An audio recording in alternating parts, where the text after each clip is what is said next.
Muy bien, entonces, esta es la sesión 6 y el tema que nos toca hoy día desarrollar es el de fuerza específica y sus aplicaciones en el diseño de canales. La fuerza específica es una de las teorías fundamentales para varias aplicaciones que vamos a ver hoy día y vamos a ver las que más se presentan en el traslado del flujo en conductos abiertos. En ese caso vamos a ver tres en forma más puntual, que son las transiciones, el salto hidráulico y el flujo bajo compuertas. Entonces vamos a ver esas tres formas en que se manifiesta, ¿no? Esta ley, ¿no? Se puede decir porque es una ley fundamental, así como la energía específica, también la fuerza específica deriva de la ecuación de momento, ¿no? Que hemos visto dentro de las ecuaciones fundamentales en la primera sesión. Por lo tanto, lo que queremos lograr el día de hoy es que cada uno de ustedes pueda identificar estas aplicaciones de la fuerza específica y utilizarlas en el diseño de proyectos de canales, ¿no? Con responsabilidad y conocimiento. Entonces recordemos primero la definición, ¿no? De fuerza específica. La fuerza específica expresa el momentum del flujo que pasa a través de una sección del canal o de un volumen de control, ¿no? Por unidad de tiempo y por unidad de peso. Y esta fuerza, ¿no? Es una fuerza que puede cambiar, ¿no? En, tanto en espacio como en tiempo. La fuerza viene aplicada a una sección transversal y puede transformarse en un diferencial de tiempo, a un diferencial de longitud, puede transformarse en otra fuerza equivalente, ¿no? Por ejemplo, con una sección más grande o más pequeña, pero que mantiene su equilibrio, ¿no? O sea, se mantiene esta fuerza, pero se expresa de diferente manera. Entonces, la fuerza específica, por lo tanto, es una fuerza que deviene del propio peso, ¿no? Porque hemos dicho que el inicio del movimiento del agua en los canales, ¿no? Es por gravedad, o sea, el movimiento del agua dentro del conducto se inicia por su propio peso, ¿no? Esa es la fuerza que lo impulsa. Entonces, esa fuerza, cuando encuentra una pendiente, por ejemplo, un poquito más pronunciada, se va pues incrementando, ¿no es cierto? Y se va incrementando en función de la sección, de la sección. Si esa pendiente cambia y la sección cambia, entonces esa fuerza va a ir modificándose, pero manteniendo su equivalencia, ¿no? Su concordancia. Para una fuerza específica dada, hay dos tirantes posibles. Estos tirantes se denominan conjugados, ¿no? O sea, lo mismo que hemos visto en el caso de la energía específica, ¿no? Entonces también se puede expresar mediante una curva, pero en este caso la curva no es asintótica. O sea, la curva no está delimitada por una recta 45 grados, sino que adquiere ya diferente forma. ¿Por qué? Por esta variabilidad, ¿no? Que se va expresando, ¿no? Por la modificación de la sección y también por la influencia que tiene la pendiente en en esta fuerza fundamental que es el peso del agua. Por supuesto, también hay una fuerza específica mínima, que es el punto extremo, que ya hemos explicado en la clase anterior, nos dé la curva. Y en esa fuerza específica mínima también se encuentra el tirante crítico. Pero no acostumbramos nosotros a resolver el tema del tirante crítico en función de la fuerza específica, sino más en función de la energía específica, ¿no? Entonces, si nosotros hacemos un eje coordenado Y contra el momentum, El momentum, vuelvo a decir, es la fuerza específica, es lo mismo, no es la forma como se expresa. El momento es a través de la fuerza específica. Y levantamos una perpendicular, entonces vamos a encontrar que esta perpendicular corta a la curva en dos momentos, ¿no? Entonces, para un valor de momento van a haber dos tirantes, ¿no? Y entonces los tirantes serían, si el tirante es menor que el tirante crítico, sería dentro de un flujo supercrítico o de torrente. Y si el tirante es mayor que el tirante crítico, entonces estaríamos en un flujo subcrítico o de río. Todo esto ya lo hemos tratado en energía específica. Lo que acá decimos es que también se puede expresar, ¿no? También se puede identificar el tipo de flujo utilizando la fuerza específica. Bien, veamos las aplicaciones, que es lo que más nos interesa, ¿no? Entonces, una de las aplicaciones principales de la fuerza específica es a través del estudio de las transiciones. Entonces, normalmente en la conducción del agua en un canal, ¿no? A veces, por determinados motivos, necesitamos que el canal se estreche o que el canal se anche. Entonces, por ejemplo, en la foto que ven ustedes a la derecha, ¿no? El canal viene con un ancho aguas arriba y sufre un estrechamiento. ¿Por qué el estrechamiento? Porque se ha colocado un partidor, por ejemplo, ¿no? Entonces hemos dividido el caudal en dos o tres partes, entonces tiene que entrar por uno de estos estrechamientos. Entonces, cuando el canal pasa de un ancho mayor a un ancho menor, entonces se va a generar una transición. A esa transición nosotros le llamamos transición horizontal. También puede suceder, o sucede, como también ven en la foto, ahora observemos aguas abajo, ¿no? Cuando termina ese estrechamiento y luego vamos a ir de un estrechamiento a una ampliación, o sea, al revés que el anterior, también se genera lo que se llama una transición horizontal, ¿no? Entonces, ¿por qué? Porque el cambio de sección no es brusco, nunca lo hacemos brusco, ¿no? O sea, no llegamos con con un ancho y hasta determinada sección e inmediatamente lo ampliamos. No, para ir de una, a ver, vamos a dibujar aquí, vamos a utilizar la pizarra.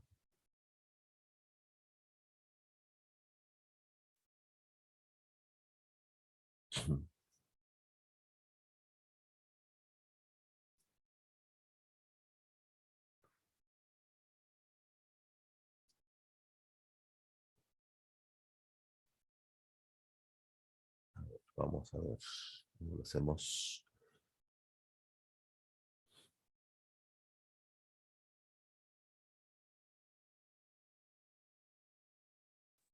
Bien, vamos a suponer que viene el canal, ¿no? Hasta esta sección y luego vamos a estrechar el canal, ¿no? Vamos a estrechar en esta sección el canal. Entonces, si nosotros tenemos la necesidad de un estrechamiento, lo que yo decía es que no lo hacemos acá inmediatamente. O sea, no hacemos esto, ¿no? Sino lo que hacemos es diseñar una transición. Y esa transición es un estrechamiento, en este caso paulatino, ¿no? Progresivo, para que el flujo, lo que estamos buscando, es que las líneas de corriente puedan entrar con suavidad, ¿no? En, en el nuevo estrechamiento, ¿no? Entonces, eso es lo que necesitamos. Y entonces a esto nosotros le llamamos transición.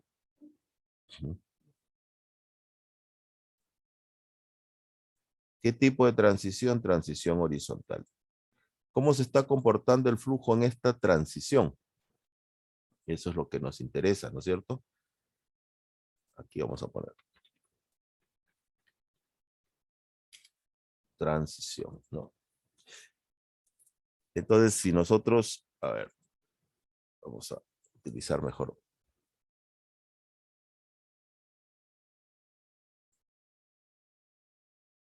Si nosotros hiciéramos un perfil aquí. Entonces, hasta este punto, el tirante, hasta aquí es un tirante normal, ¿no es cierto? Flujo, uniforme, tirante normal. ¿Okay? Y a partir de aquí, probablemente también, ¿no? También. Si la pendiente sigue la misma pendiente, tenemos otro tirante normal. ¿Qué pasa con el flujo aquí? Entonces, va a ir variando, ¿no? Va a ir variando conforme se va a dar el estrechamiento, porque si yo voy disminuyendo el ancho del canal en forma paulatina, ¿qué va a pasar con el tirante? Si el caudal sigue siendo es constante. O sea, la cantidad de agua es una sola, no va a variar, ¿no es cierto? Y yo voy disminuyendo el ancho. Entonces es probable que aquí el tirante vaya variando, ¿no? Vaya incrementándose, ¿no? Vaya incrementándose aquí. Entonces, esa es una posibilidad. Y por lo tanto, la fuerza específica en esta parte, vamos a suponer, la fuerza específica en esta parte es diferente, ¿no? A la fuerza específica aquí. Fuerza 1, fuerza 2. ¿Cierto? Aquí. Por esa variación de la sección. Entonces, por eso se considera, ¿no?, que en la transición identificamos la aplicación de esta fuerza específica o momento, porque el volumen de control o la masa de agua, ¿no?, o el peso, ya, vamos a hablar del peso, ¿no?, peso aquí y el peso aquí, va a modificarse, ¿no es cierto? Va a modificarse en función de la altura, o sea, de que se va a modificar su sección, el área, pero van a mantener una equivalencia. O sea, yo puedo igualar, ¿no? Entonces está la ecuación de momento, que me permite decir que hay una equivalencia nada más. O sea, no hay un cambio, porque la cantidad de agua sigue siendo la misma, ¿no? Ahora, la fuerza específica es diferente en cada punto porque hay una variación con el ancho, pero se mantiene, ¿no? Se mantiene una equivalencia. Entonces, por eso es que la transición se considera una aplicación de la fuerza específica. Ahora, esas modificaciones y estas relaciones van a permitir determinar el tirante, ya específicamente, exclusivamente, si queremos nosotros ubicar el tirante exclusivo en la transición, ¿no? Y va a depender de qué, si estoy en flujo subcrítico o flujo supercrítico, ¿no? Entonces se va a comportar de forma diferente, depender del tipo de flujo. Entonces, esa es una de las expresiones de la fuerza específica en función de la transición.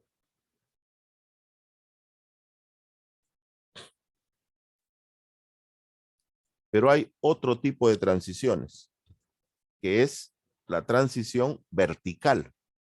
O sea, también en determinados momentos nosotros modificamos la altura, ¿no es cierto?, del piso del canal, ¿no? Fundamentalmente el piso, a lo que se le llaman las gradas positivas o las gradas negativas. Entonces, en este caso ya hemos visto, ¿no es cierto?, un ejemplo, hice un ejercicio en, en la sesión anterior, cuando hablábamos de la grada, ¿no?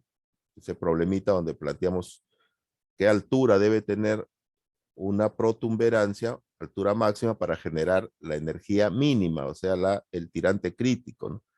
Entonces, existen tramos en el canal, como el que están viendo en la mano también derecha, pero el gráfico del centro, por ejemplo, ¿no? Donde el fondo del canal sufre modificaciones. Por ejemplo, cuando diseñamos un medidor partial, eso que están viendo ahí se llama medidor partial. Es un instrumento de medición. O sea, el medidor partial sustituye a cualquier instrumento para que ustedes puedan medir el caudal, ¿no? Normalmente nosotros utilizamos un correntómetro, ¿no?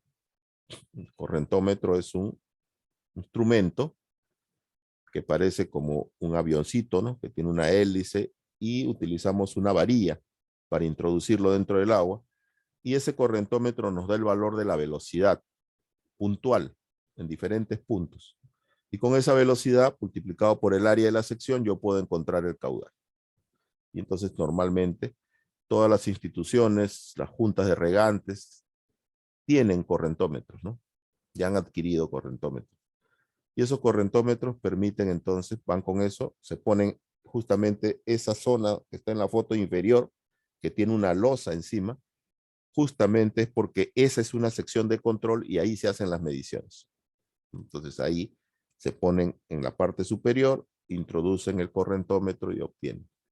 Bien, entonces este medidor partial, esta estructura, ¿no? También es un instrumento de medición. A veces, ¿no? Caminamos sobre el canal y vemos que el canal se estrecha. Y luego vemos que el canal se amplía. Entonces, cuando estamos frente a ese tramo y de esa forma que tiene el canal, estamos ante un medidor partial. Es un instrumento de medición. Esa garganta, ese estrechamiento, es el que permite determinar, ¿no? Cuánto de caudal está pasando. Las medidas que tiene la transición de entrada, ¿no? Ahora veamos el dibujo en planta, en la parte superior, hay una transición horizontal de entrada y una transición que se llama sección convergente y una sección de salida que se llama sección divergente. No son otra cosa que transiciones, ¿no? Pero no solamente hay transiciones horizontales. Si vemos ahora el gráfico del medio, o sea, lo vemos de perfil, entonces vemos que el piso también tiene modificaciones, no va recto, sino hay unas caídas. Y esa grada justamente es para provocar el tirante crítico, o sea, que se convierte en una sección de control. Entonces, esas son las transiciones verticales, cuando se modifica la altura del fondo del canal, ¿no? Si queremos expresarlo matemáticamente, como ya lo hemos hecho en el ejercicio, ¿no? La aplicación, si queremos plantear la ecuación de la energía, entre 1 y 2, podemos decir, la energía en el punto 1 sería el tirante más la velocidad 1 al cuadrado entre 2 veces la gravedad, ¿no es cierto? Y esto sería igual a la energía en 2, ¿no? A la energía en 2. Y la energía 2 sería la energía, pero más la grada, más la altura de la grada, que puede ser positiva o puede ser negativa, ¿no? Ya lo hemos visto en el ejercicio, ¿no? Entonces, hay que sumar la altura de la grada para igualar el valor de la energía. En el ejercicio de la semana pasada, bueno, eh, eh, había la condición en ese problema de que la altura de la grada debería generar el tirante crítico. Bueno, esa es una condición pues especial, ¿no? Única, como se dice. Entonces, hay un momento en que la altura de la grada genera el tirante crítico. Solo hay un momento. ¿Cuándo? Cuando la altura de la grada es máxima. Pero en general, ¿no? La grada puede tener la altura que uno desee y le va a generar una energía también cualquiera. Ya no la energía mínima, ¿no? En general. Y entonces se cumple esta igualdad aplicando la ecuación de la energía, ¿no? En la grada, en las transiciones verticales. ¿no? Para el cálculo de la grada. Entonces hay dos tipos de transiciones, ¿no? Este es el efecto de la grada con respecto al tirante cuando el canal es de ancho constante, que nos permite observar los gráficos en una grada, por ejemplo, positiva, ¿no? Lo que mencionábamos, ¿no? Que no necesariamente el tirante se va a elevar cuando yo elevo la grada, el fondo del canal. A eso me refería yo cuando decía ese es el pensamiento común, ¿no? La gente que no conoce de ingeniería, no conoce de hidráulica, o sea, tendría ese pensamiento, ¿no es cierto? Entonces, si yo elevo el fondo del canal, entonces el tirante que viene debe también elevarse, ¿no es cierto? Es un pensamiento, pues, de la gente común. Pero ¿cuál es la verdad? Lo que están ustedes observando en la pantalla, ¿no? Entonces, la verdad es que si yo vengo con una altura del tirante aguas arriba y se genera la altura, lo que va a pasar es que el tirante va a descender en la zona de la grada, no va a crecer.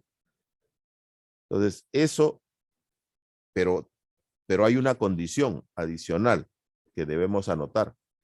Eso sucede cuando aguas arriba viene con flujo subcrítico. Entonces, aquí es la importancia de saber aguas arriba qué tipo de flujo tenemos. Entonces, esta primera gráfica de la izquierda, entonces venimos con flujo subcrítico. ¿Y cómo sabemos que venimos con flujo subcrítico? Porque el tirante normal o el tirante del agua es mayor que el tirante crítico. Ya eso lo hemos visto en la clase anterior, ¿no es cierto? Entonces, por eso yo sé que estamos en flujo subcrítico.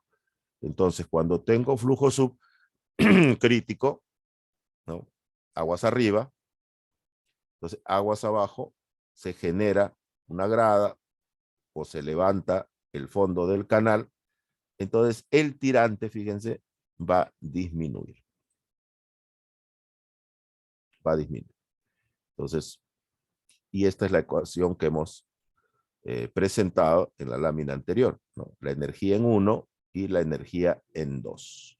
Entonces la energía 1 será Y1 más velocidad 1 al cuadrado, 2 veces la gravedad, y la energía total en 2 será la grada más Y2 velocidad al cuadrado menos 2 veces la gravedad, ¿no? Entonces, para mantener la igualdad. Y de ahí podemos nosotros despejar pues la altura de la grada si nos preguntaran eso. Bien. ¿Y qué pasa en el otro gráfico? ¿No? En el otro gráfico, entonces sucede lo contrario cuando analizamos aguas abajo. El mismo fenómeno, ¿no? El mismo fenómeno, cuando lo analizamos aguas abajo. Entonces, este es el segundo momento, por ejemplo, ¿no? Entonces, ahora queremos saber la energía aguas abajo. Y conocemos aguas arriba, y aguas arriba está la grada. Entonces, en ese momento, ¿qué es lo que pasa con el tirante? El tirante entonces pasa de una altura, perdón, inferior a una altura superior, o sea, se eleva el tirante. Entonces, ¿cuándo se eleva el tirante? Cuando pasa de un régimen, ¿no? De aquí, de una grada a una grada, o sea, de un nivel superior, digamos, en el fondo, a un nivel inferior. En ese momento se eleva. ¿Okay? Se sigue manteniendo la condición, ¿no? De que el flujo es subcrítico, ¿no es cierto? Todo esto sucede en flujo subcrítico. Entonces, aguas abajo, el tirante se eleva, ¿no? Aguas abajo. Entonces, se reduce aquí en la primera y en la segunda se incrementa, ¿no?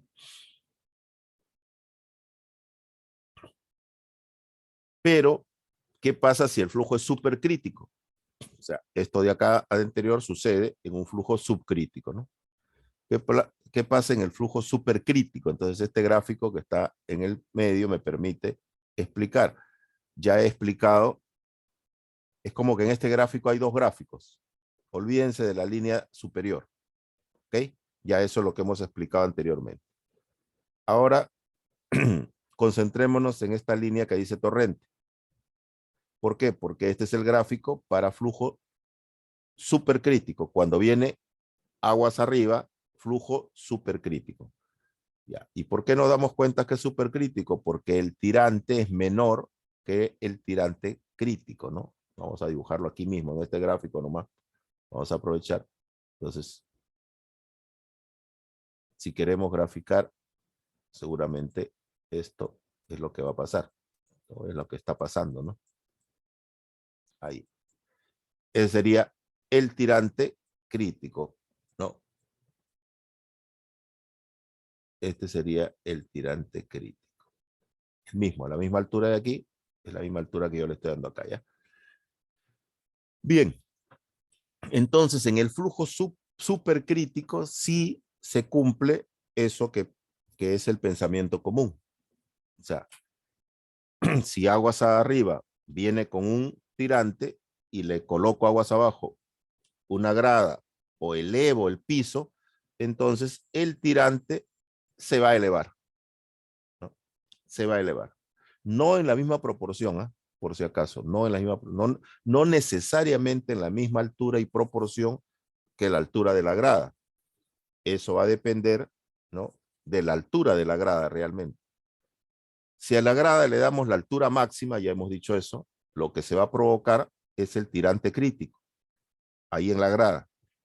Pero si no le damos la altura máxima, sino una altura cualquiera, entonces se va a producir una altura, un tirante cualquiera también, ¿no? Un tirante Y2, ¿no? Que puede ser igual al Y1, pero es una posibilidad, ¿no?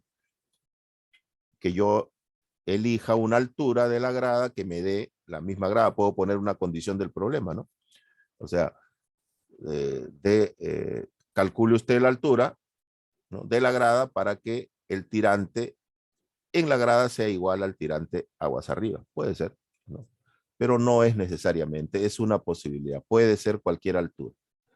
Pero si yo le digo, calcule usted la altura máxima, ¿no? Que puede tener la grada, entonces ahí sí, la altura máxima de la grada me va a dar el tirante crítico, ¿no? Me va a dar el tirante crítico. Y ese tirante crítico sí va a ser mayor que el tirante con que viene aguas arriba, ¿no es cierto?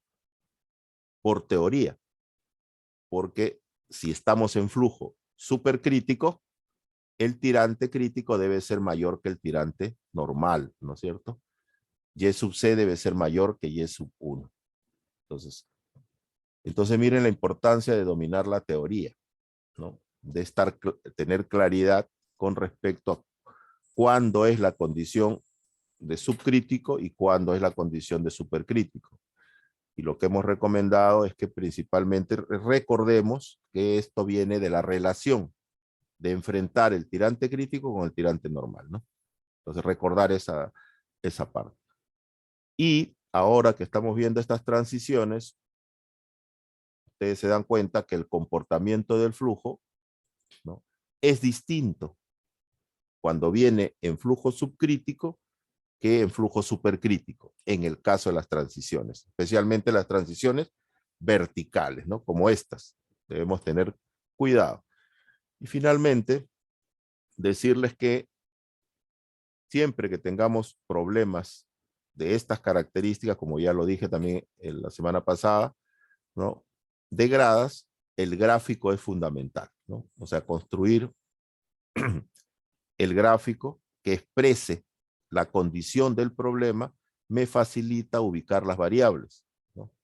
E identificar cuál es la incógnita y cómo resolverla.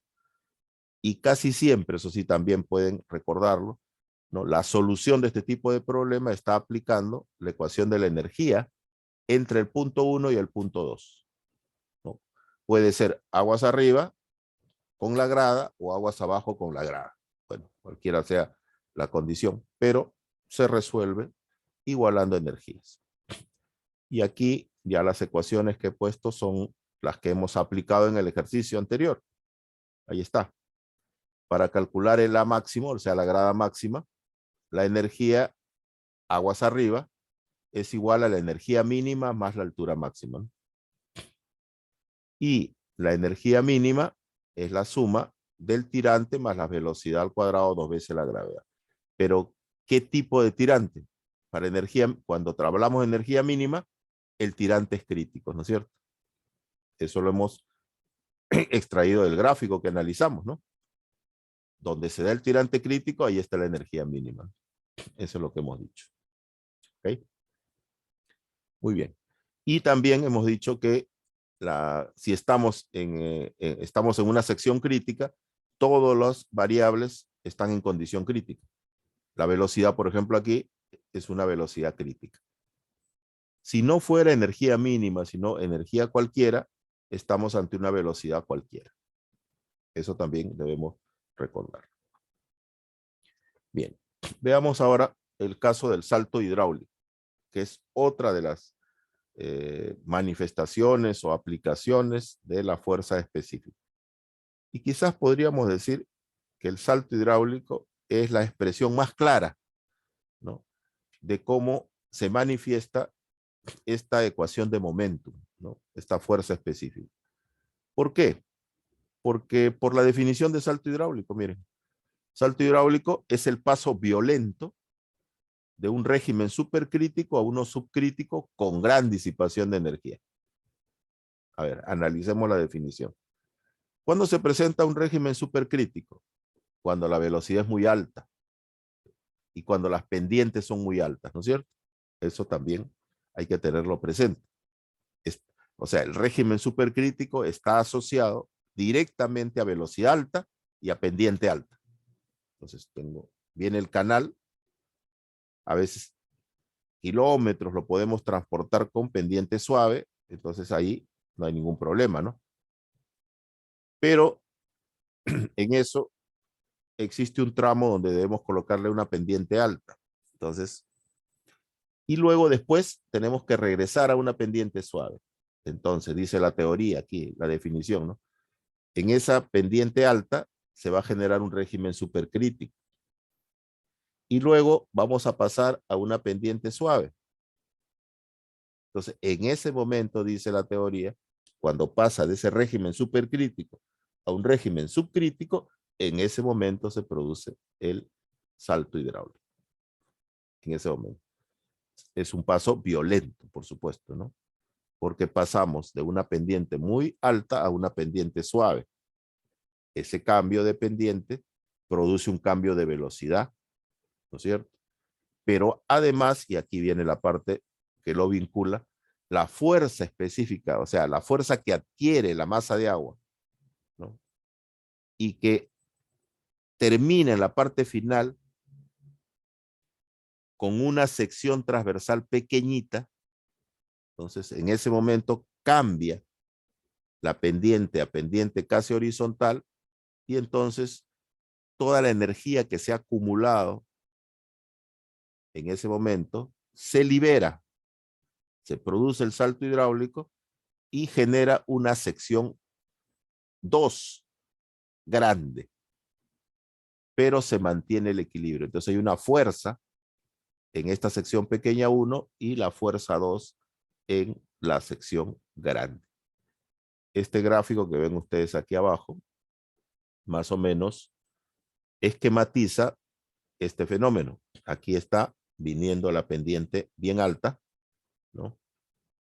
Y otra característica que toma el flujo cuando la pendiente es muy alta y la velocidad se incrementa es que el tirante disminuye.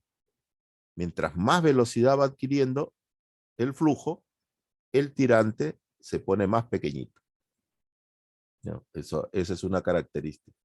Entonces llega hasta su nivel mínimo en la parte final y entonces cambia la pendiente horizontal.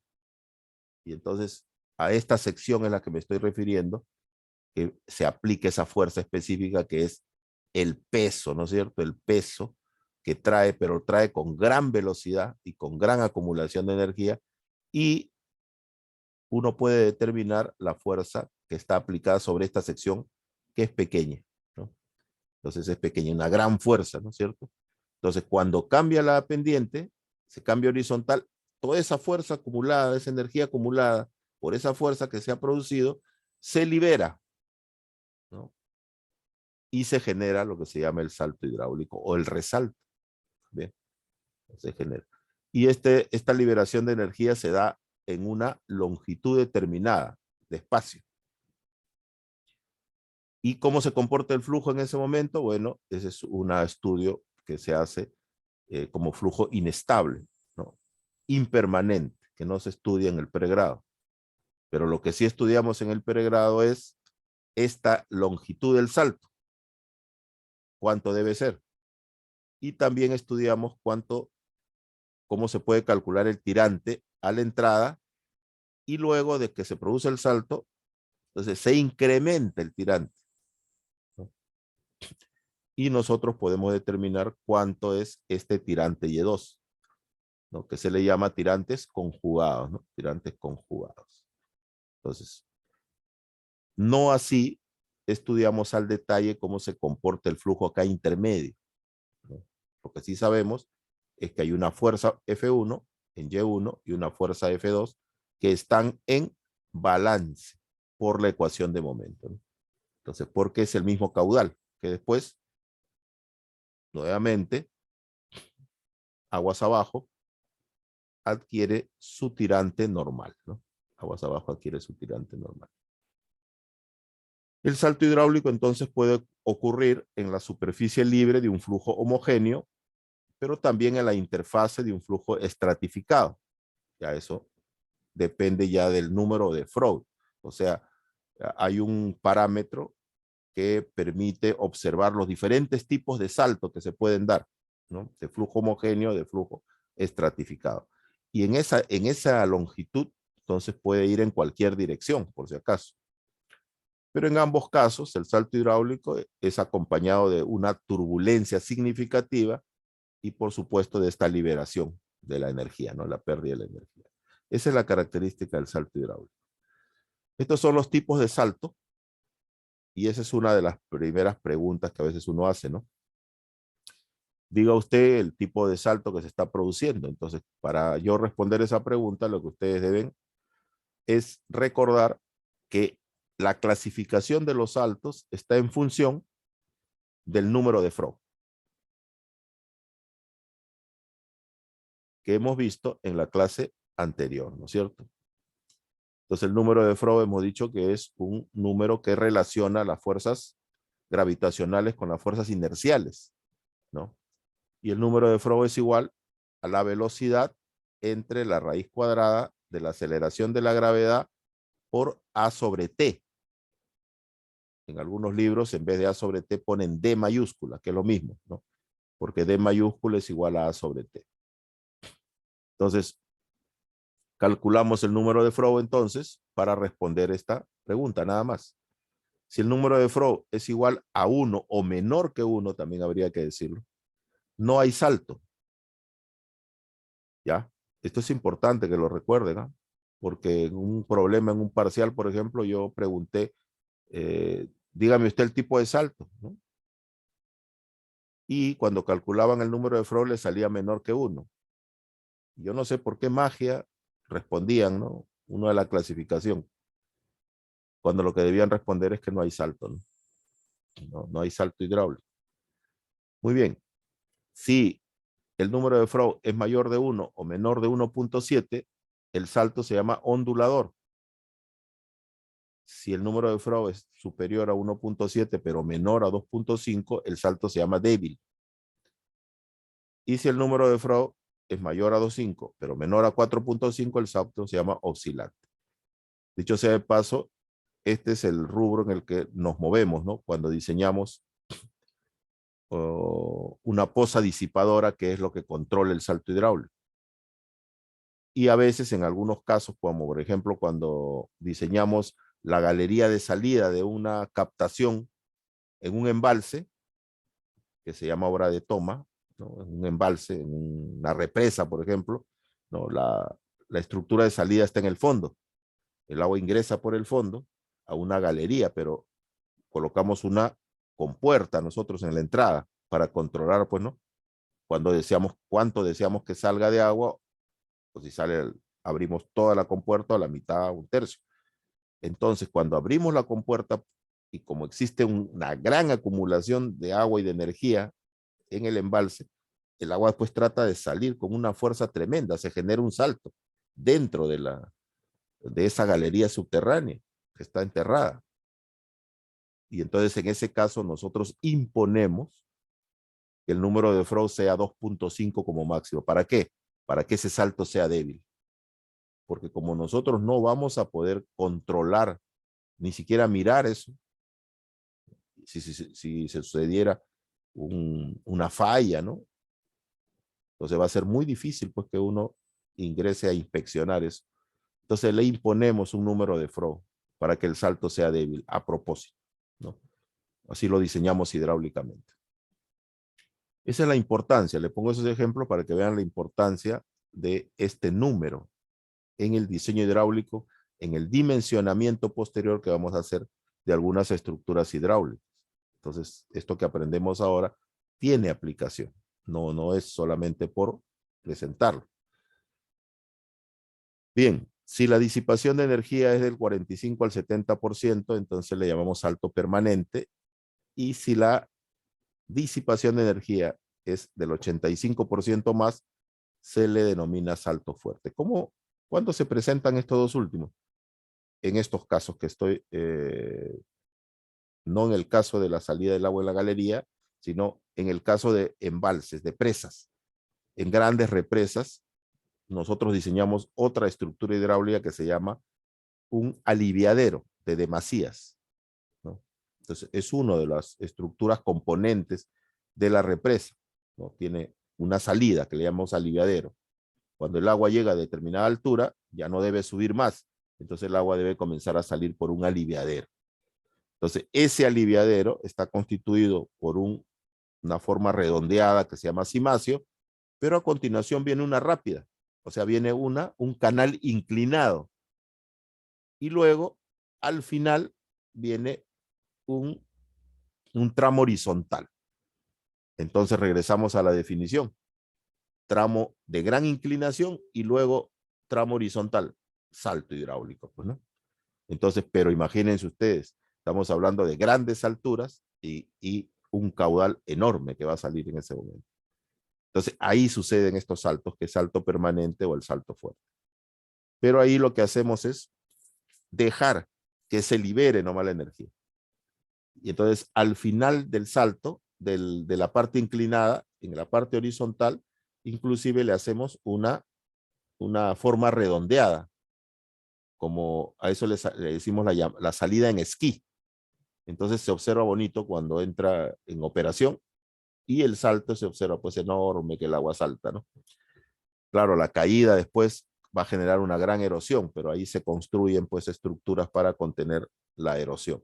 Pero ya ese es un cauce, una quebrada cualquiera, es el mismo río, ¿no? Entonces no va a causar ningún daño. Pero en ese momento se producen este tipo de saltos. Bien, entonces esta es la forma en que clasificamos. Si lo quieren observar ahora, cómo se comporta, ¿no? De acuerdo al número de Frost. También se puede hacer esto en el laboratorio, por supuesto, ¿no?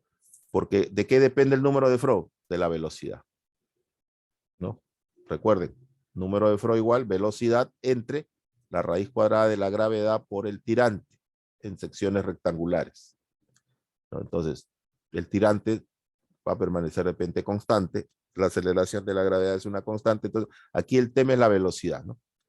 Entonces, a mayor velocidad, mayor número de Frost, es directamente proporcional. Entonces, nosotros le comenzamos a dar en la canaleta Revoc, ¿no?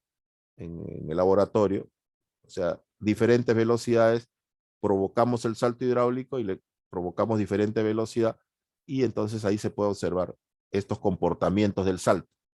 A veces el salto se va hacia adelante, a veces se va hacia atrás. Seguramente he puesto algunos videos yo también para que ustedes vean. A veces obligamos que el salto se vaya hacia atrás, obligamos que el salto vaya hacia adelante. ¿De qué depende eso? Del número de Frost, ¿no? Del número de Frost. Entonces aquí se puede ver, ¿no? Si el número de Frost es de 1 a 1.7, es ondulado, ¿no? Porque la velocidad es bajita, bueno. Entonces el salto ondula nomás. Pero ya cuando va de 1.7 a 2.5 ya se produce el salto, ¿no? Pero eh, con un acercamiento hacia adelante, si lo pueden observar. Entonces, ¿por qué? Porque las ondas revierten y entonces el salto se va hacia adelante. No es así cuando ya le vamos incrementando velocidad, el salto se va yendo hacia atrás. Se va retrocediendo el salto. Cuando va de 2.5 a 4.5, cuando llega aquí de 4.5 a, no es 0.9, aquí es 9, 9. Entonces ya las ondas se van hacia atrás, ¿no?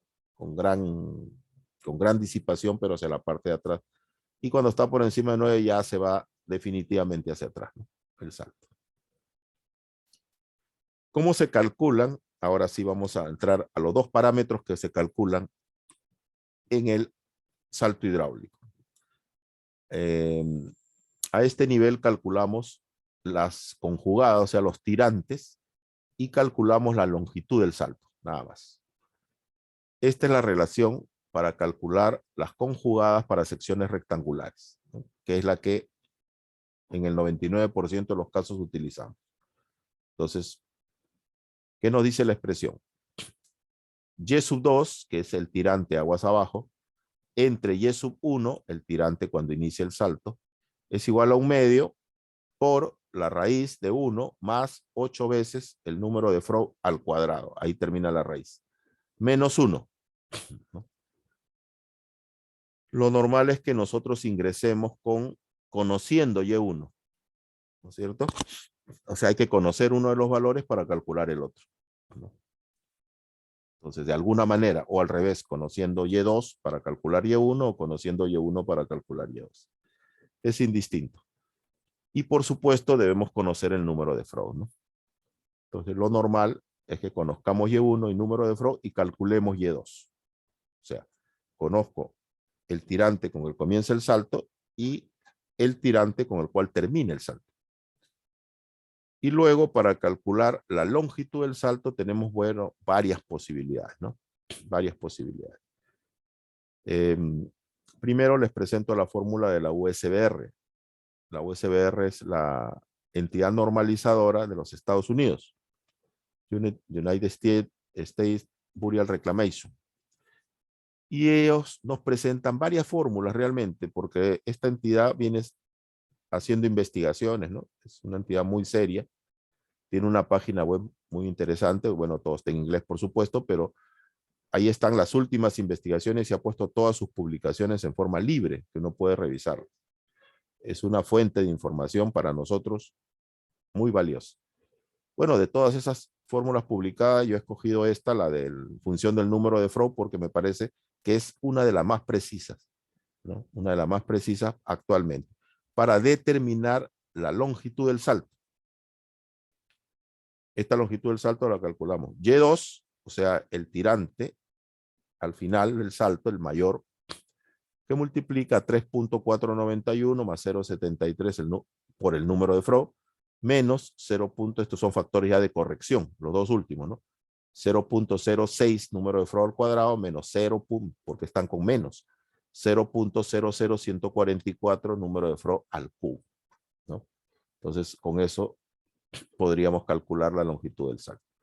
También les presento la fórmula del silvestre para que vean que existen y seguirán existiendo propuestas en hidráulica en todos los congresos. Todos los años se presentan nuevas propuestas de diferentes fenómenos y diferentes cálculos. Por si acaso, en hidráulica nunca nos vamos a quedar en una sola fórmula. Para un solo aspecto van a encontrar varias fórmulas.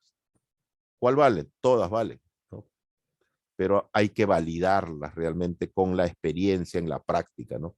¿Cuál se adapta mejor a nuestra realidad? ¿No? Ya eso depende del investigador. En este caso, Silvestre nos propone esta fórmula, L igual Y1 por 9.75 por número de Froh menos 1 por 1.01. Bueno, dos valores de corrección ahí. Y finalmente coloqué estas fórmulas que vienen de los años 60, 70 del siglo pasado, pero que hasta ahora los consultores las siguen poniendo en los cálculos, ¿no? Y yo la sigo encontrando cuando reviso expedientes. La fórmula de esmetana y la fórmula de, también la fórmula antigua de la USBR. Esta es la última, que la pongo al último, y le digo que no es tan precisa, pero la siguen utilizando. 6.9 por Y2 menos Y1. Es más sencilla, ¿no es cierto? Más fácil de recordar también. Pero además, no es por su sencillez, sino que ese factor de 6.9 nos da el suficiente largo, ¿no? al salto hidráulico, ¿no? Para que se desarrolle en su máxima extensión. Mientras mejor nosotros diseñemos el largo, mejor podemos dimensionar una estructura que contenga ese salto hidráulico. Eso lo vamos a ver en 10º ciclo en obras hidráulicas, cuando dimensionemos la poza disipadora, ¿no? Cuando expliquemos los criterios para el dimensionado de la poza disipadora de energía, vamos a recordar exactamente esto, ¿no? Vamos a tener que recordar que eso está basado en el estudio hidráulico del salto hidráulico. Ahí en la foto pueden ustedes ver también igual en laboratorio cómo podemos provocar el salto colocándole una obstrucción, ¿no? Ya este es lo que les lo estaba describiendo yo, ¿no? Así es el aliviadero de demasías en un embalse, exactamente igualito.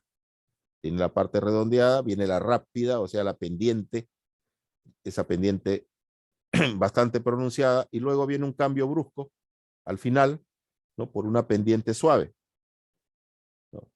Pero nosotros a veces para provocar que sea vistoso el salto, le colocamos esa parte final, ¿no? No lo hacemos recto, sino lo hacemos, se llama con salida en esquí.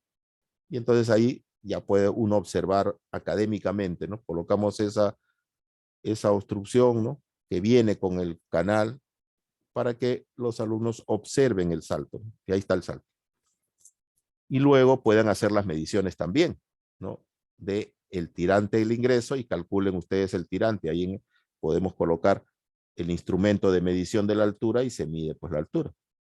Lo hacen ustedes a mano y verifican, ¿no?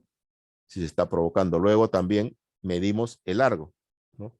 Con una wincha medimos el largo del salto. Aplicamos las fórmulas y después comentamos. Entonces, no es lo mismo las fórmulas empíricas producidas en laboratorio con que yo observe en forma, ¿no?, directa el fenómeno. ¿Cuál vale? ¿No? ¿Cuál tomaría yo si estuviera diseñando un embalse? ¿No?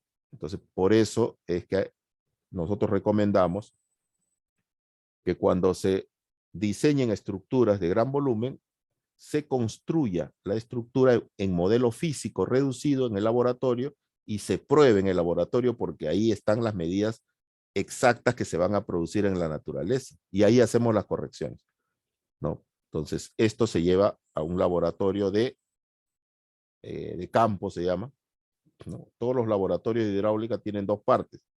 Un laboratorio didáctico, como el que están viendo, se llama didáctico, ¿no? Bajo techo, y un laboratorio abierto de campo, donde ahí construimos exactamente toda la topografía, todo de la obra que vamos a hacer, y lo probamos. Y lo probamos. Entonces, estamos en esa línea. Esperamos que en estos próximos 5 años podamos contar con ese laboratorio completo ya de campo. Por ahora tenemos algo y hay que estar alegres de que por lo menos después de 15 años de batallar, ¿no?, he podido lograr que por lo menos se compren 3, 4 equipos y tengamos al menos, ¿no?, algunos equipos para iniciar. Muy bien, entonces esto es lo que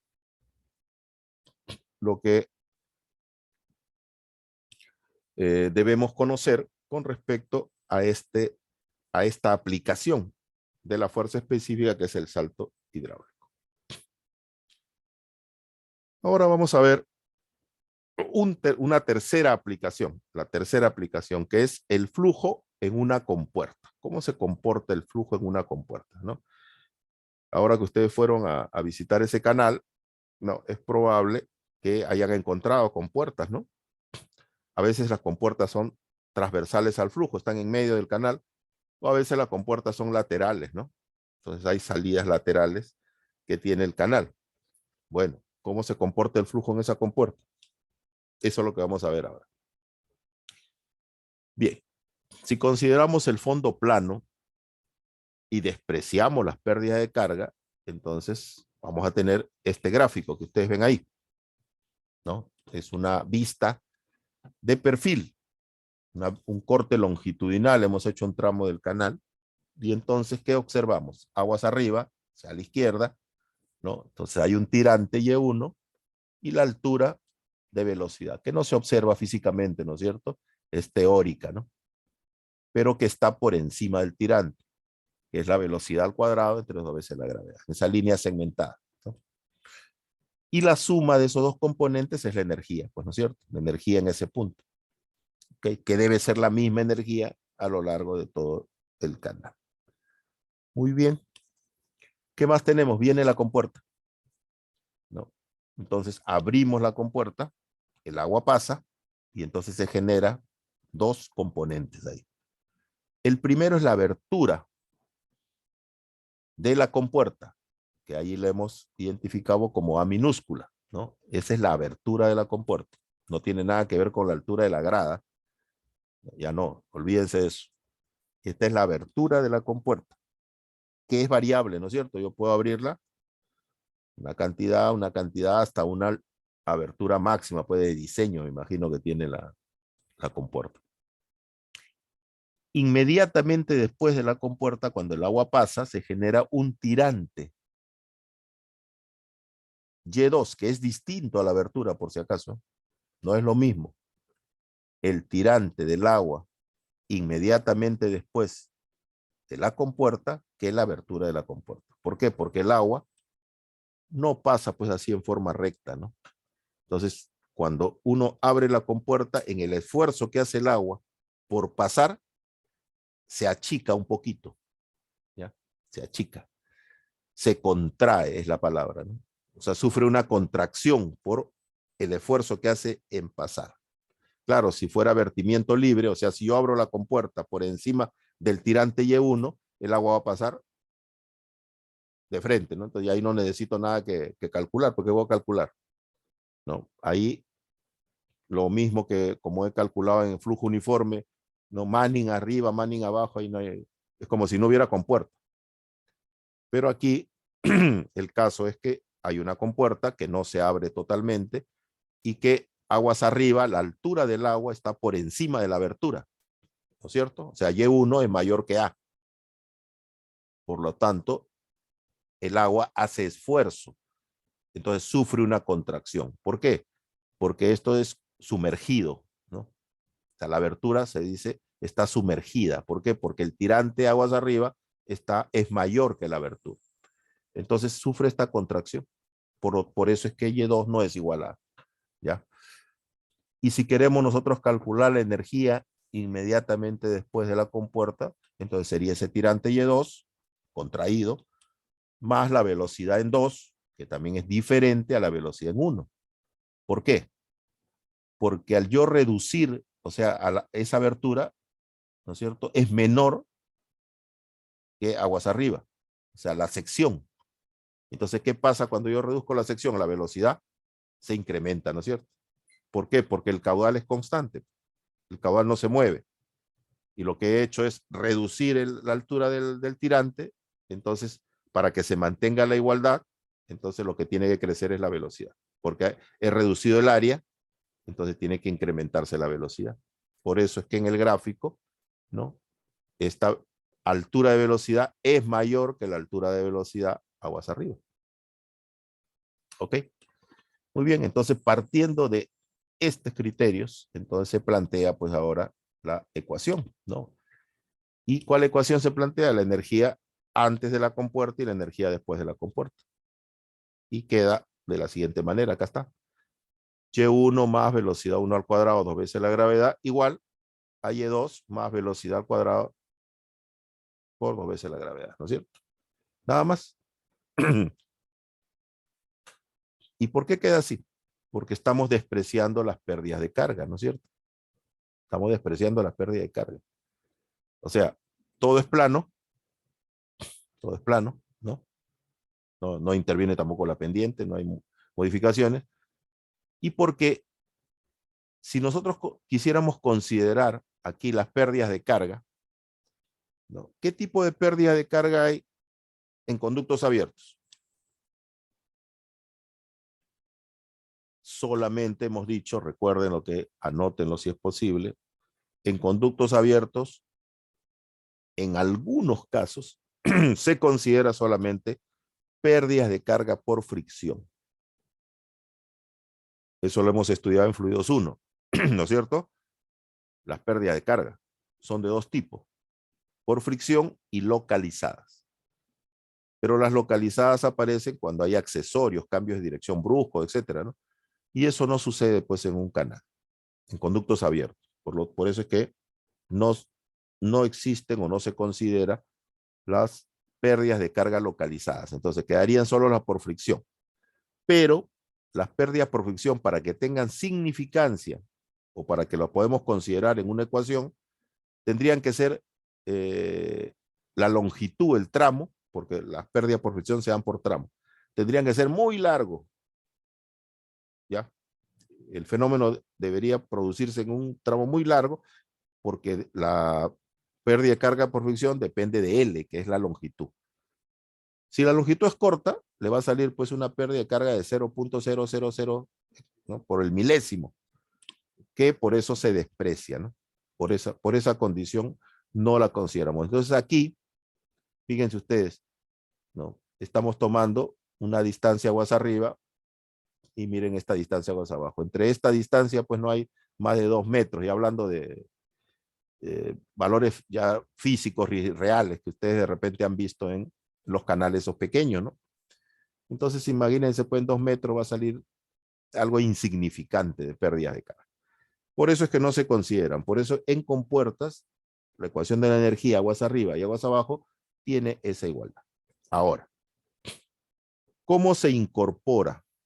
¿No? ¿Cómo se incorpora el efecto de la compuerta en esta ecuación? A través del tirante Y2. ¿Ya? El tirante Y2. ¿Por qué? Porque experimentalmente se ha demostrado que este tirante Y2 es igual al producto de la abertura de la compuerta por un coeficiente de contracción. Porque hemos dicho que se contrae un poquito, ¿no es cierto? Es menor que A. Entonces sabemos que Y2 es A, la abertura, por el coeficiente de contracción. Entonces nosotros reemplazamos en esta ecuación Y2 por A por C por C. Y ya tenemos entonces la abertura, ¿no? Vamos a suponer, si me preguntan, calcule usted para el caudal tal, la abertura y para el tirante, ¿no? Aguas arriba, etcétera, ya se darán los datos. Y la incógnita es la abertura. Entonces ustedes incorporan, en vez de Y2 ponen A, C por C, y despejan A, pues, ¿no? Ya habría que calcular cada uno de los otros parámetros, ¿no? Entonces aparece este coeficiente de contracción, ¿no? También contamos con la ecuación de la continuidad. Caudal igual, aquí. El caudal es el mismo, recuerden, aguas arriba que aguas abajo. Por lo tanto, caudal igual a área 1 por velocidad 1 igual a área 2 por velocidad 2. De esa ecuación del gasto, hemos derivado acá esta expresión, donde B1 es igual a Y2 entre Y1 por B2, ¿no es cierto? Simplificando también esto, ¿no? También podríamos ir por ese camino.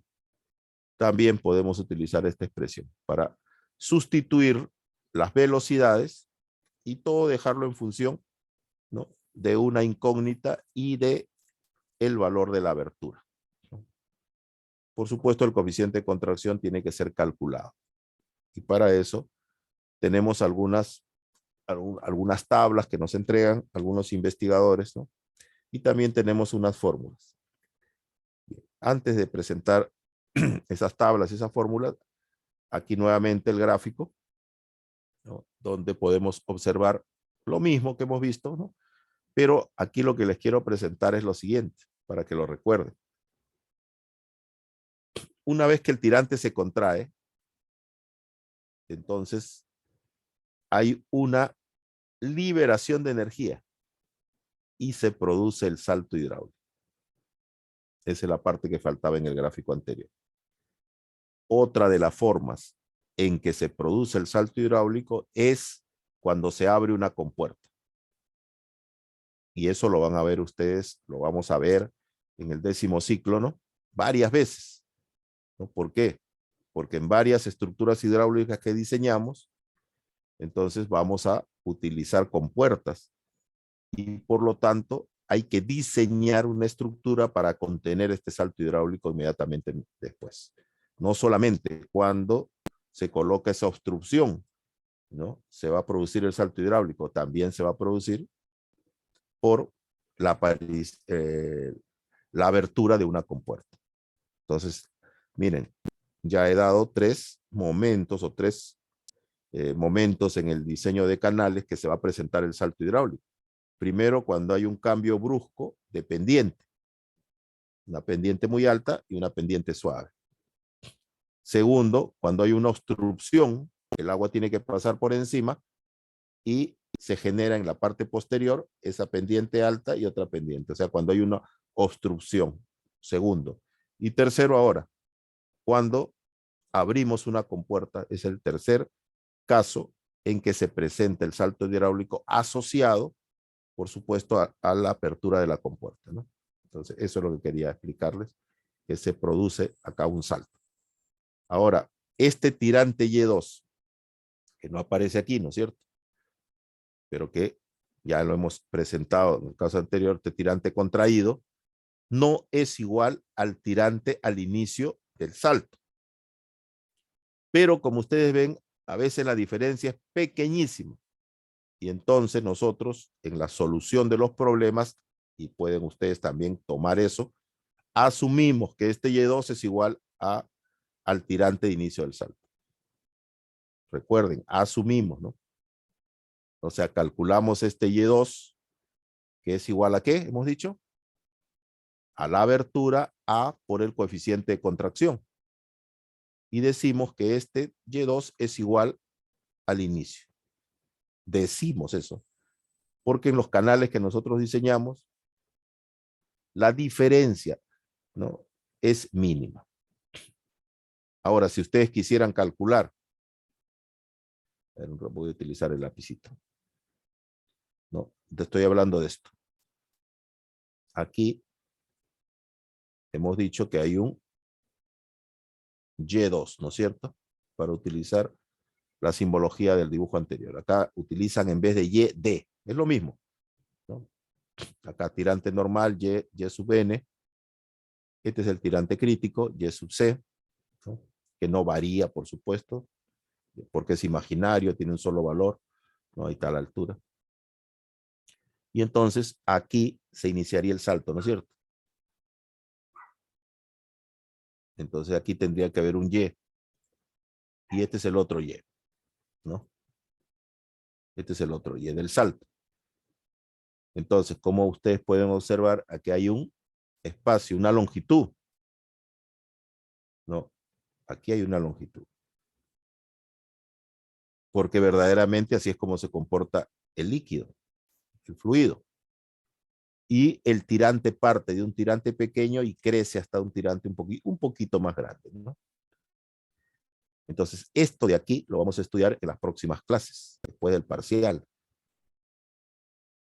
Flujo gradualmente variado. Este es el flujo gradualmente variado. Aquí se produce un flujo gradualmente variado. Nosotros no estamos estudiando todavía el flujo gradualmente variado. Estamos estudiando el flujo uniforme y ahora estamos en el régimen crítico y estamos estudiando ahora la fuerza específica, cómo se manifiesta, ¿no es cierto? Y la fuerza específica, como también lo estamos viendo, se manifiesta de manera puntual en algunos casos. No estamos estudiando este tipo de flujo.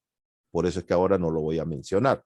Por el momento, o sea, no lo vamos a profundizar, pero por el momento, les digo, cuando desarrollen problemas de este capítulo, vamos a asumir que este tirante es el mismo que este tirante al inicio del salto, ¿ya? para la solución de problemas. Eso es lo que le estoy mencionando. Muy bien. ¿Cómo se calcula el caudal que pasa por la compuerta? Para eso tenemos esta expresión. Caudal igual a un coeficiente de descarga, se llama C sub D, coeficiente de descarga, por el área bajo la compuerta, que sería el ancho por la abertura. Repito, por el área bajo la compuerta, que sería el ancho del canal por la abertura de la compuerta A. Y todo esto por la raíz cuadrada de 2 veces la aceleración de la gravedad por Y1. Y aquí tengan cuidado, ¿no? Y1. ¿Qué cosa es Y1? El tirante, acá, aguas arriba. ¿Ya? El tirante aguas arriba. O sea, el caudal que pasa por esta abertura depende de este tirante. ¿Ya? No depende del tirante Y2, depende del tirante Y1. Que también es otra de las confusiones que a veces algunos cometen. Entonces, de esa manera, si les preguntaran a ustedes, calcule el caudal que está pasando, ¿no? Primero hay que saber la abertura, pues hay que calcular la abertura y después calcular ya el caudal con el dato de la abertura. Ahora, sigue apareciendo un coeficiente, ¿no es cierto? Ese sería lo que nos falta. Entonces, este coeficiente de descarga, aquí lo puse, teóricamente es el producto de un coeficiente de velocidad por el coeficiente de contracción. Pero casi siempre asumimos que el coeficiente de velocidad es igual a 1. Por lo tanto, ese coeficiente de descarga, en algunos casos, ¿no? O podríamos decir en la mayoría, ¿no? Lo igualamos al coeficiente de contracción. Entonces, algunos investigadores han calculado el coeficiente de descarga en función del coeficiente de contracción nada más, ¿no? Algunos le han dado fórmula al coeficiente de velocidad, ¿no? Una fórmula ahí en función de la abertura, etcétera. Hay pues investigaciones, ¿no? Y calculan el coeficiente de velocidad, ¿ya? Calculan el coeficiente de velocidad primero, ¿no? Y mediante tablas calculan el coeficiente de contracción, lo multiplican y encuentran coeficiente de descarga, ¿no? Por ejemplo, Billon hace eso, ¿no? En sus manuales, ¿no? Pero también hay gráficos que nos permiten determinar ese coeficiente de descarga que yo se lo voy a presentar ahora. Habría que hacer algunos comentarios también antes de eso.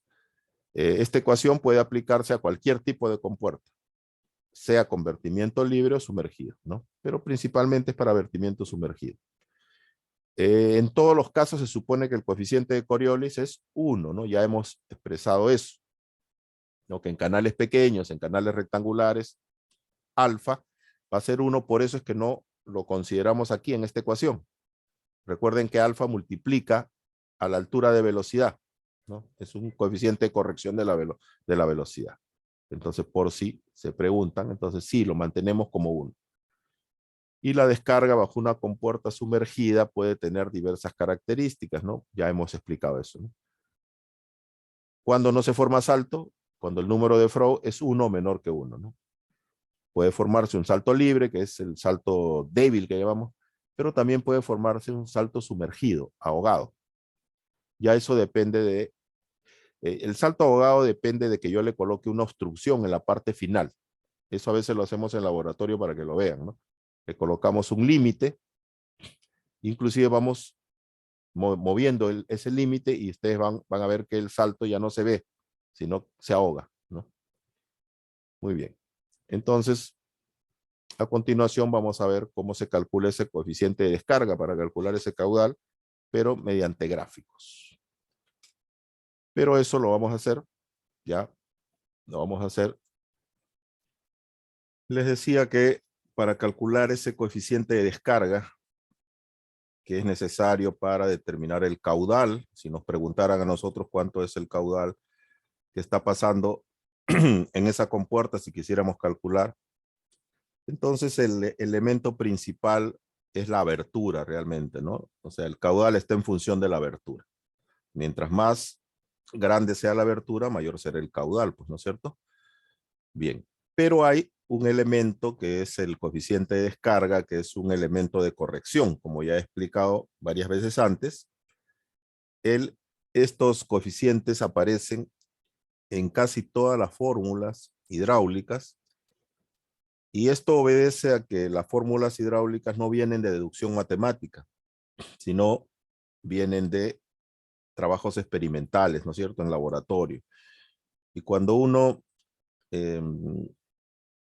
toma la decisión de hacer una investigación en laboratorio experimental, entonces no se pueden reproducir todos los fenómenos que se producen en la naturaleza, pues entonces debemos recortar, como se dice, ¿no? A eso se le llama las condiciones de contorno de la investigación, y nos quedamos con lo principal, lo que nosotros seleccionamos, lo que creemos importante, ¿no? Cada investigador toma esa decisión.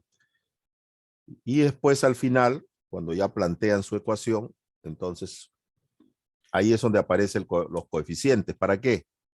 Para tratar de restituir a la ecuación todo eso que dejamos de lado. O sea, tratar de aproximarlo a la realidad.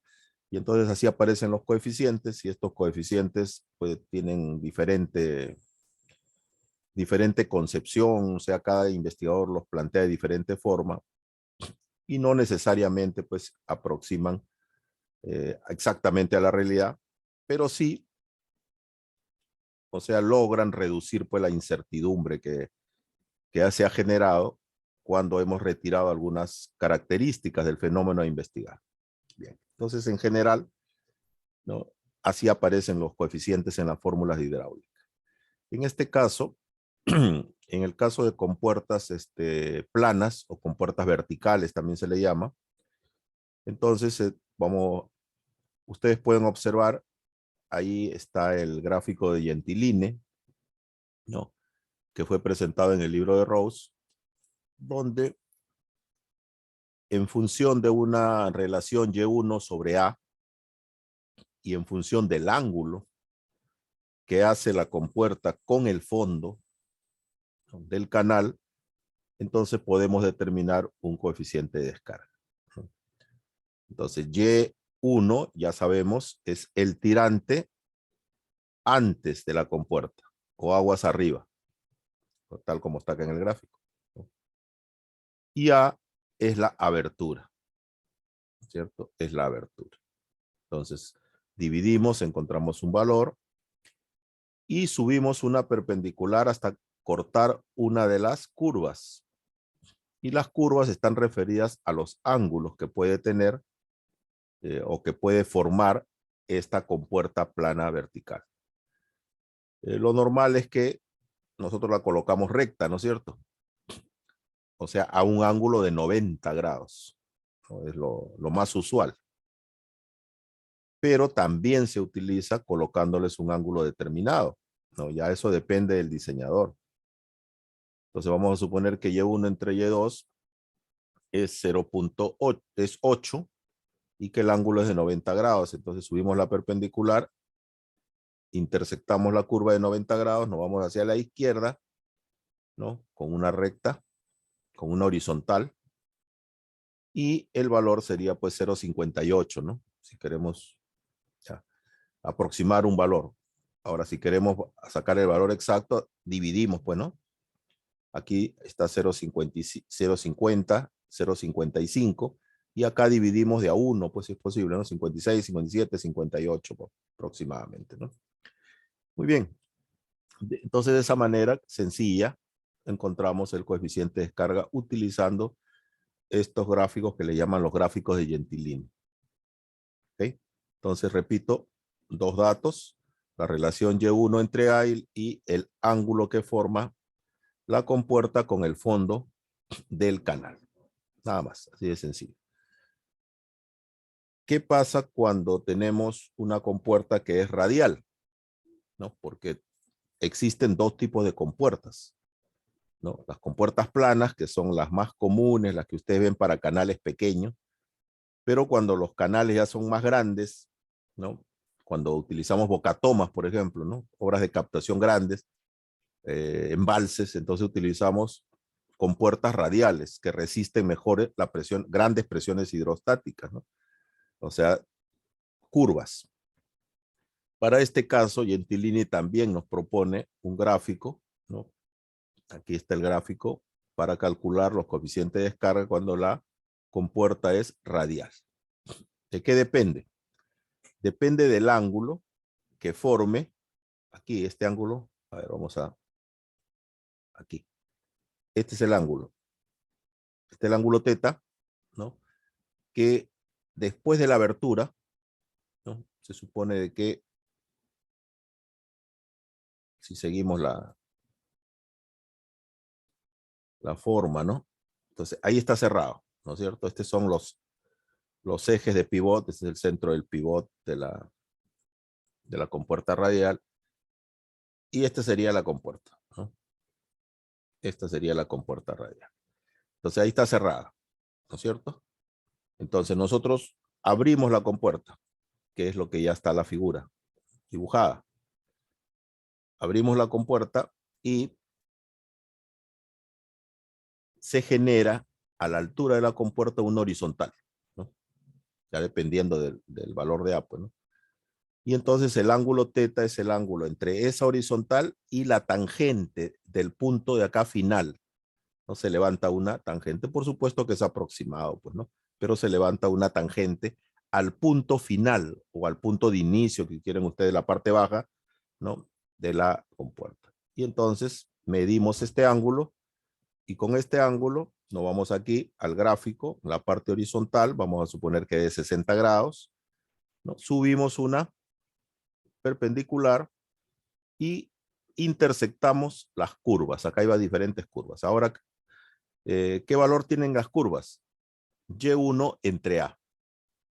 Entonces debemos hacer ese cálculo, ¿no?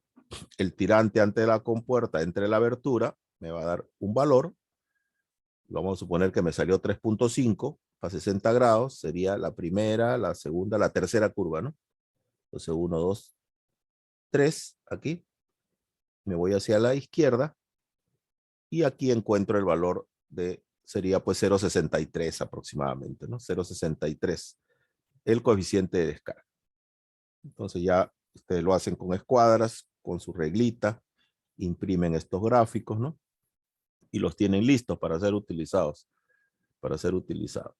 Ahora, algo que ustedes no me preguntan es qué pasa si, por ejemplo, aquí en este gráfico, yo les doy 85 grados, ya no quiero darles 90, o les pongo 55 grados, ¿no? Por molestarles la vida, ¿no? Entonces, si les doy un valor, ¿no? Entonces ustedes construyen su propia gráfica, pero de forma proporcional, o sea, aproximada, pues es la palabra, ¿no? Entonces vamos a suponer que es 55 ya. Entonces aquí hay 45 y 60, ¿no es cierto? Entonces 55 está en esta región.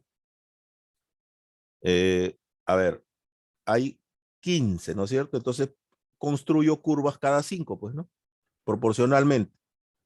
Entonces divido, agarro 2, 3 puntos, ¿no? Proporcionales para cada 5 y después hago la unión de esos puntos y construyo mi propia curva. Y construyo cada 5, para 50, para 55, ¿no? Voy construyendo mi propia curva.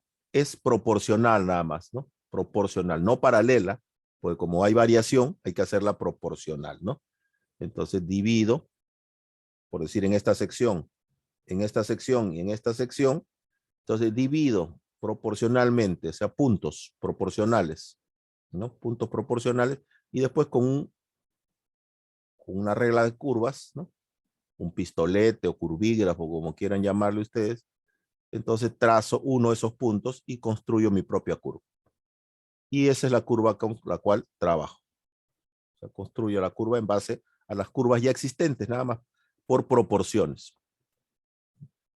Igual puede suceder con el otro gráfico, ¿no? Aquí, que lo más probable es que Y1 entre Y sub YA, entre A, Y1 entre A no salga pues exactamente 2.5, 3 o 3.5. Igual, si me sale 2.75, proporcionalmente construyo mi propia curva y esa es la que utilizo, ¿no? Y esa es la forma de utilizar estos gráficos. Y con eso ya tendrían ustedes el coeficiente de descarga, ¿no? Que es, por lo menos para los ejercicios académicos que vamos a hacer, puedan ustedes aplicar para el cálculo del caudal, ¿no? Muy bien. Vamos a hacer ahora entonces unos ejercicios de aplicación, ¿ya? Unos ejercicios de aplicación. Veamos el primero. Dice, un canal rectangular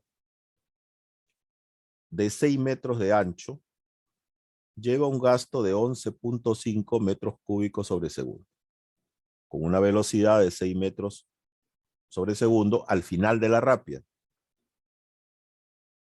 Y descarga en un colchón horizontal del mismo ancho que el canal. Encuentre usted la longitud del salto por la fórmula de la USBR.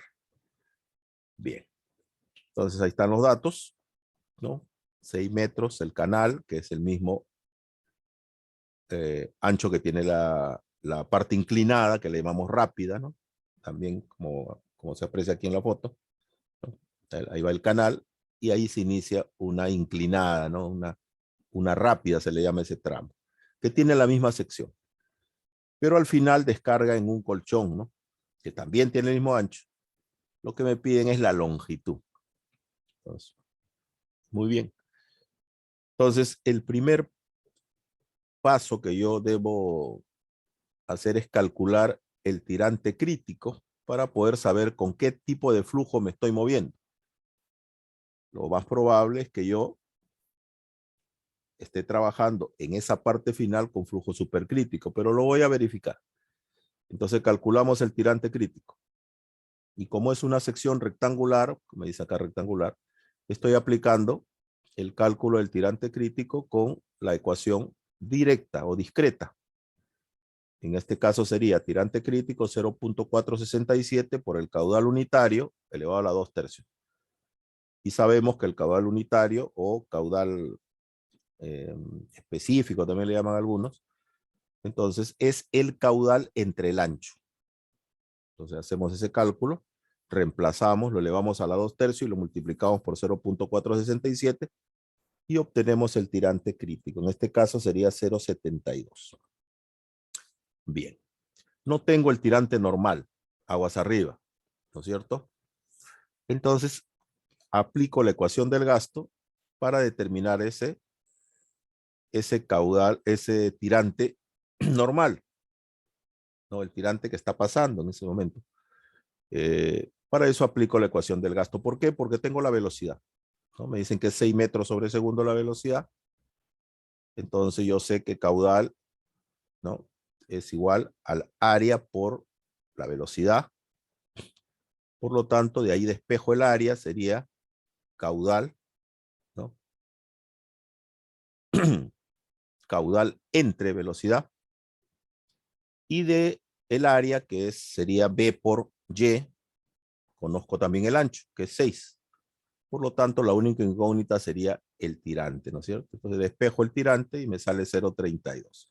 ¿Qué cosa se verifica? Que el tirante normal es menor que el tirante crítico, ¿no? Lo cual ya lo suponíamos nosotros, ¿no? Lo suponíamos porque es una rápida, ¿no? Me dicen que es una rápida y entonces se confirma que en ese punto final se está produciendo un flujo supercrítico. Bien. El siguiente paso es que yo verifique si hay salto o no hay salto. ¿Cómo se realiza eso? Calculando el número de Froh, ¿no es cierto? Calculando el número de Froh. Entonces, el número de Froh es la velocidad entre la raíz cuadrada de la gravedad por D mayúscula, y D mayúscula es igual a A sobre T. ¿Correcto? Y ahí hemos hecho todo el proceso, ¿no? De reemplazar en vez de A el área de la sección rectangular, será el ancho por el tirante, ¿no? Y T es igual a B, en el caso de un rectangular, simplificamos B, y por eso yo les decía que el número de Froh para secciones rectangulares está en función del tirante nada más, ¿no? Entonces sería velocidad entre raíz de G por Y. Bueno, todos los valores los conocemos en ese punto final. Es 0,32, hemos calculado, ¿no? Y obtenemos un número de Freud de 3,39, ¿no? ¿Qué nos dice eso? Que sí hay salto, ¿no es cierto? Porque es mayor de 1, en primer lugar. En segundo lugar, me indica, si yo preguntara, dígame usted cuál es el tipo de salto, entonces ustedes dirían, ¿no? Al salto o ondulante, ¿no es cierto? Que es mayor a 2,5. Bien, ¿cuál es el siguiente paso? Calcular las conjugadas. Conociendo entonces el tirante inicial y conociendo el número de Freud, puedo determinar el tirante conjugado Y2. ¿Por qué? Porque igualo el tirante al final de la rápida con el tirante de inicio del salto, que fue lo que les dije, ¿no? Entonces ahí está, si Y1 igual a Y, entonces reemplazamos en la ecuación y entonces Y2 entre Y1 es igual a 1/2 por la raíz de 1 más 8 veces el número de Freud, en este caso 339 elevado al cuadrado, cerramos la raíz, menos 1, y de ahí nosotros deducimos que Y2 es igual a 1,38, conociendo Y1, por supuesto, ¿no? Ya tenemos entonces el tirante conjugado. ¿Qué nos faltaría? Lo que nos dice la pregunta, ¿no? La longitud del salto. ¿Y por qué necesitamos calcular la conjugada? Porque nos piden que lo calculemos por la fórmula de la USBR, la última. Y la fórmula de la USBR está en función de Y2 y del número de Freud. Por eso debemos calcular ese Y2. Bien. Entonces aplicamos la fórmula ya explicada. Conocemos Y2, conocemos número de Freud. Reemplazamos y nos sale 9,26, ¿no? Ahora, yo le he colocado el otro cálculo, la fórmula de la USBR, la fórmula antigua, ¿no? Que me dice que 6,9 por 1,38, que es Y2, menos 0,32, que es Y1. Y miren cuánto nos sale. 7,31. Miren la diferencia. 2 metros de diferencia.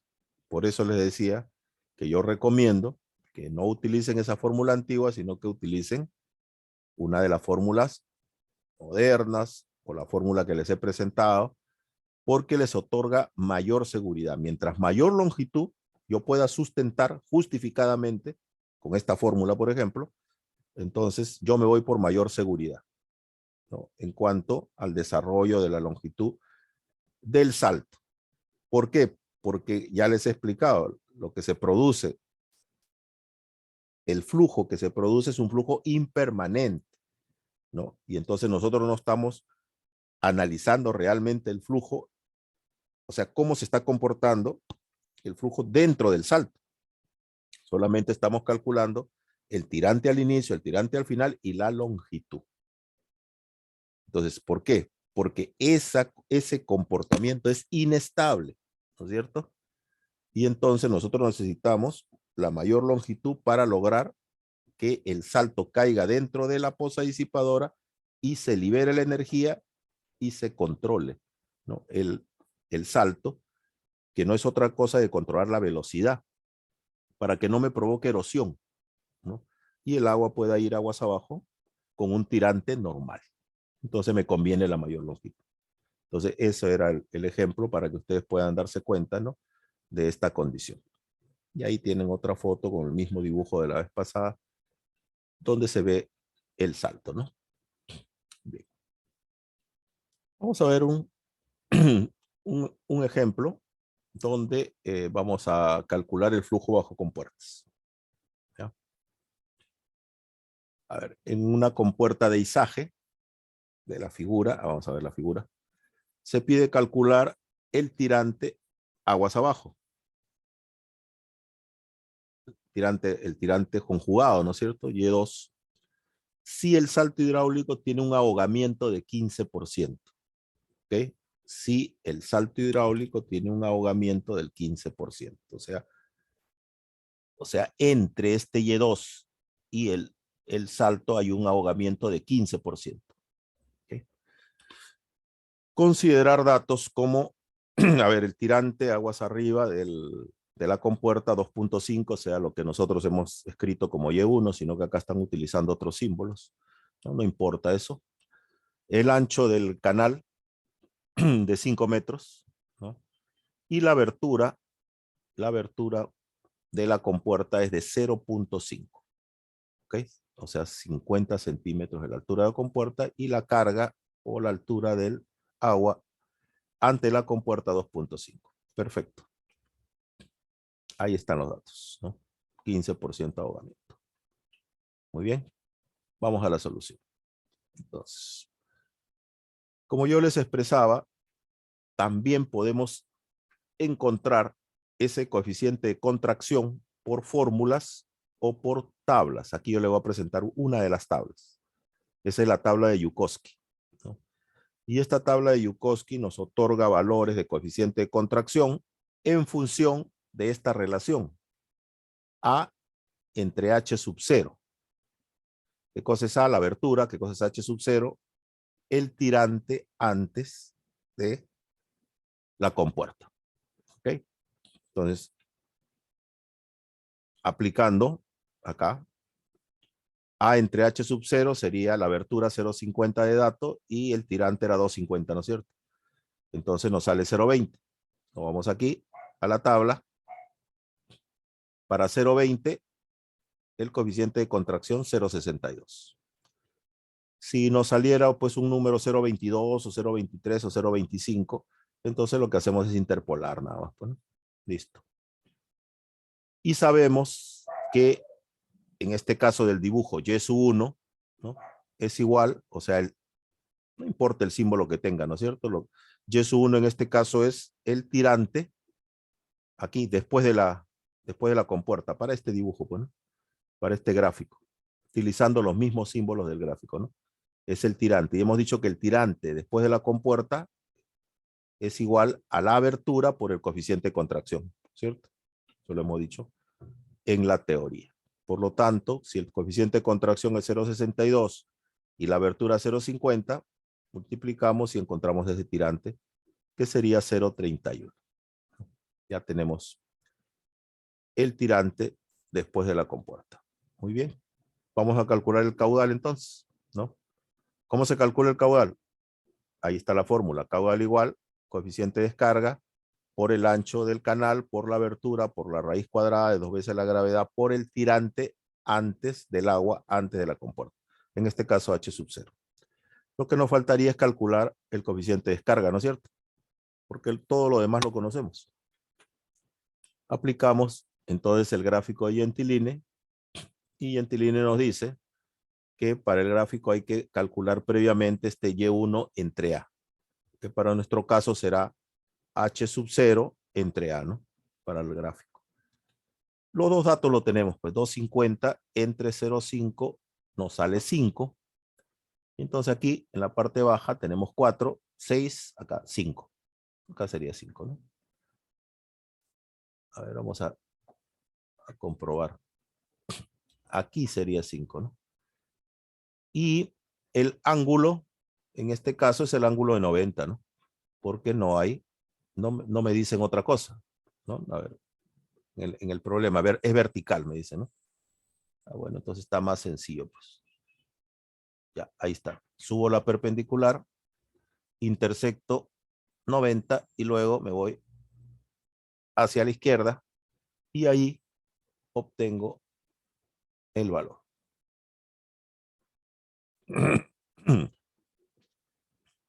Para el ejemplo, 0.58, ¿no? Está encima de 0.65, por debajo de 0.6, 0.58 sería el valor a asumir en este caso. ¿Ya? Bien. Vamos a borrar para que nos permita avanzar. Entonces, finalmente reemplazamos en la ecuación y obtenemos el caudal que está pasando para esa abertura de 0.5. ¿No? Reemplazamos los datos, tenemos todos, sería 10.16 metros cúbicos sobre segundo. Luego calculo la velocidad, porque ya tengo el caudal y tengo el área de la sección. Calculo la velocidad, 6.55. Y a mí me piden calcular ese valor Y2', ¿no es cierto? Final. Pero para poder llegar yo a ese valor Y2' final, debo calcular el Y2, pues, o sea, que ustedes saben que cuando se abre la compuerta se produce el salto. Entonces yo debo calcular el tirante conjugado mayor Y2, conociendo ya el tirante conjugado menor Y1, ¿no es cierto? Que ya lo hemos calculado, que es a abertura por coeficiente de contracción. Nos salió 0,31, ¿no? Entonces aplicamos la relación para calcular de conjugadas en el salto hidráulico, Y2 entre Y1, un medio de raíz cuadrada, 1 más 8 veces el número de Freud al cuadrado, todo eso menos 1, ¿no? En el cual tenemos todos los datos, por supuesto. Ya hemos calculado la velocidad y tenemos Y1 y obtenemos un número de Freud de 375. Quiere decir que sí hay salto. Y con ese valor del número de Freud, ¿no? Reemplazo y calculo Y2. En este caso me salió 1.498, ¿no? Reemplazando datos en la relación 3. Listo, ya tengo Y2, pero me dan como dato que hay 15% de ahogamiento, ¿no es cierto? O sea, quiere decir, o al revés, que Y2' tiene 15% de ampliación, ¿no? Que es lo mismo. Entonces me lo pueden decir de diferente forma, de cualquier lado forma. Entonces finalmente para calcular Y2', lo único que hago es multiplicar por 1.15, que es agregarle el 15% al valor de Y2 y obtenemos un Y2' de 1.72. Entonces de esa manera, aquí, vamos al dibujo inicial, ahora sí, a ver, podemos completarlo y el dibujito, ¿no?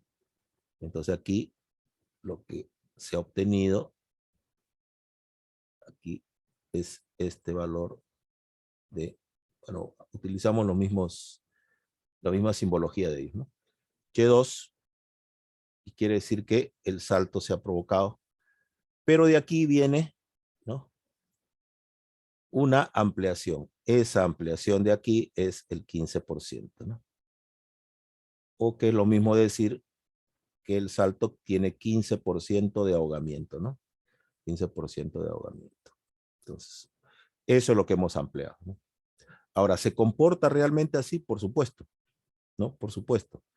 O sea, en la realidad hay un flujo gradualmente variado. Antes del salto, acá, flujo, lo que habíamos dicho ya, flujo gradualmente variado antes del salto y como ven ustedes también después.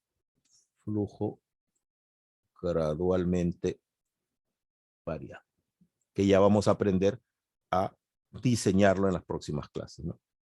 Entonces, aquí es el salto, ¿no? Este es el salto. Pero aquí hay un flujo gradualmente variado antes y después. Y casi siempre el que va después es de menor a mayor, o sea, se incrementa y de ahí ya baja. O a veces se mantiene, ¿no? Y ahí baja. Entonces, a este se llama un flujo gradualmente variado de remanso, o sea que se va incrementando.